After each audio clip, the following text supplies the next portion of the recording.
আমি তো নামাজ পড়তেছি, আমার যখন 10 বছর বয়স তখন থেকে আমার কপালে তো দাগ লাগে নাই, কারণ ওখানে ঘষাঘষি করতে হবে, ঘষাঘষি করলে কপালে দাগ লাগে। এরকম কিছু লোক আছে মন্ত্রিসভায় ঘষাঘষি করতেছে। অনুরোধ করবো এই সমস্ত ঘষাঘষি বাদ দেন। এখন ইউটিউবে কিছু লোক পয়সা দিয়ে তারা যে ভালো কাজ করতেছে এগুলি প্রকাশ করতেছে। আরে গাদা, তোরা গাদা হইতে পারস, মানুষ তো আর গাদা না, মানুষ তো দেখতেছে। আমার জমি দখল করতেছে কেউ, কারো কেউ ঘর দখল করে নিয়েছে, কারো কেউ ব্যবসা প্রতিষ্ঠান দখল করে নিচ্ছে। এটা কি মানুষে বুঝতেছে না যে পুলিশে কাজ করতেছে না? স্বরাষ্ট্র মন্ত্রণালয় কম, একটা অথর্ব মন্ত্রণালয়। বাংলাদেশে যদি কোনো অথর্ব মন্ত্রণালয় থাকে এটা হলো স্বরাষ্ট্র মন্ত্রণালয়। শুধু নামাজ পড়লে হবে না, মানুষকে শান্তি দেওয়ার ব্যবস্থা করেন।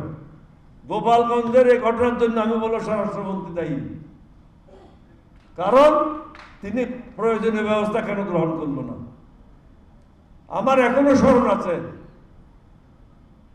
1996 সালে শাহাবুদ্দিন সাহেব যখন তত্ত্বাবধায়ক সরকারের প্রধান হলেন, তিনি কিন্তু আমাদের সব সিনিয়র নেতাদেরকে দুজন এসবির লোক দিয়েছিলেন।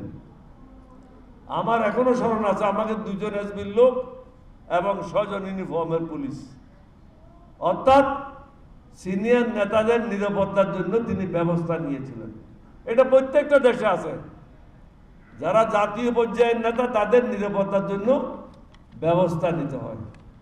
এনসিসি হলো অবুজ কতগুলি ছেলে, তারা যাচ্ছে গোপালগঞ্জে আগুনের মধ্যে চাপ দিচ্ছে। তুমি স্বরাষ্ট্রমন্ত্রী হিসেবে কি করছিলা? তোমার তো দায়িত্ব ছিল একটা পরিকল্পনা করা। তুমি তো জানো এই ধরনের ঘটনা ঘটবে। গোপালগঞ্জে তো এটা নতুন না, এর আগেও তো 2-3 বার এই ঘটনা ঘটেছে। তাহলে কেন এগুলি করাচ্ছ?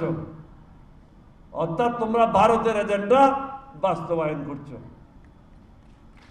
ভারতের বাস্তবায়ন না করলে আমাদের এখানে কেন অশান্তি হচ্ছে?